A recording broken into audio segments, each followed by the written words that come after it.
The camp of Senator Bongbong Marcos insists on having a separate canvassing of votes for the presidential and vice presidential posts. Joyce Balancio is also at the House of Representatives to tell us why, live. Go ahead, Joyce.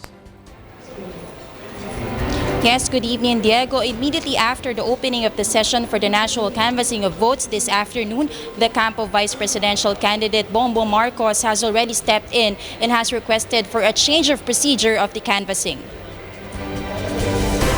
Bongbong Marcos lawyer attorney Didagen Dilangalen gave a speech at the start of the session of the National Board of Canvassers. He requested for a separate canvassing of votes for President and Vice President. Attorney Dilangalen said this is to give way to an earlier proclamation of Rodrigo Duterte as the next president, stating that all his rivals in the election have already conceded.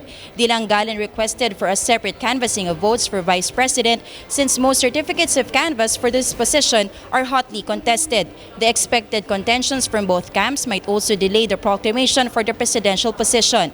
He also maintained that there is no provision in the Constitution that prohibits the separate canvassing of votes for the topmost positions in the government.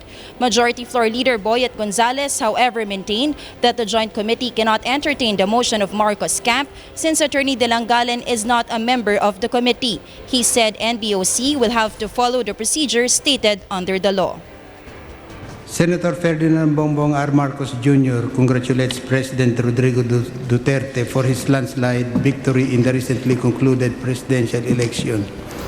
All his rivals have so graciously conceded.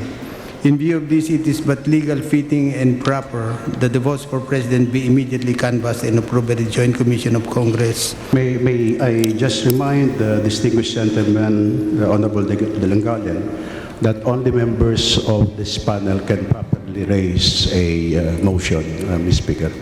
And we are just following what is provided for by the Constitution and under our rules that we shall canvass in accordance with what is tasked us by the rules adopted by both houses of Congress yesterday. Marcos' camp was closely monitoring and observing the entire process of canvassing and has raised questions on the authenticity of the printed copies of certificates of canvass. Ang gusto ko nga kanina yung secret markings ng COMELEC i-reveal nila. Kasi doon natin ma-determine ang authenticity ng printed copy ng certificate of canvass. Hindi man nila sinasabi. Sabi nila hindi daw proper at that time.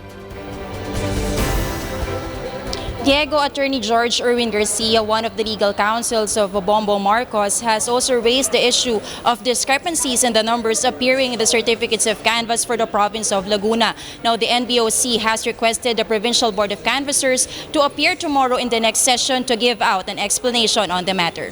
Diego? Thank you, Joyce Balancio, reporting live from the House of Representatives.